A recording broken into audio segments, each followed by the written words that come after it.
بسم اللہ الرحمن الرحیم۔ اس وقت جہاں ہم بیٹھے ہیں ہمارے پیچھے جو یہ ریت کا بہت بڑا ٹیلا پہاڑ آپ کو نظر آ رہا ہے، اس کو جبل ملائکہ کہتے ہیں۔ جبل ملائکہ یعنی فرشتوں کا پہاڑ۔ دراصل سن 2 ہجری 17 رمضان المبارک کو جب غزوہ بدر کا عظیم معرکہ پیش آیا تھا، تو اس وقت اللہ تبارک و تعالیٰ کی طرف سے صحابہ کرام کے لیے نبی کریم صلی اللہ علیہ وسلم کی دعا پر اللہ تبارک و تعالیٰ نے مدد کے لیے فرشتوں کا نزول فرمایا تھا، جس کا ذکر قرآن میں ہے وَلَقَدْ نَصَرَكُمُ اللَّهُ بِبَدْرٍ وَأَنْتُمْ أَذِلَّةٌ، اور 9ویں پارے سورہ انفال میں ہے اِذْ تَسْتَغِيثُونَ رَبَّكُمْ، جب تم نے اپنے رب کو پکارا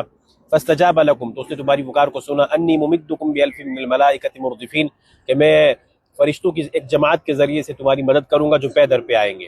تو جو فرشتے آسمان سے مدد کے لیے اترے تھے صحابہ کرام کے لیے، تو اس کے تعلق سے یہی کہا جاتا ہے وہ یہیں اترے تھے، اس کو جبل ملائکہ کہتے ہیں۔ تو اللہ تعالی ہمیں اپنے نبی کا بھی عاشق بنائے، نبی علیہ السلام کے مقدس جماعت جو صحابہ قدسیہ ہے، صحابہ کرام کی جماعت جو نفوس قدسیہ ہے، اللہ ہمیں ان کا بھی متبع بنائے، ان سے بھی عشق عطا فرمائے، اور روز محشر اللہ تعالی ہمیں صحابہ کرام کے قدموں میں جگہ عطا فرمائے۔ اور ہم ابھی آپ کو ایک وہ جگہ بھی دکھائیں گے جہاں 14 صحابہ کرام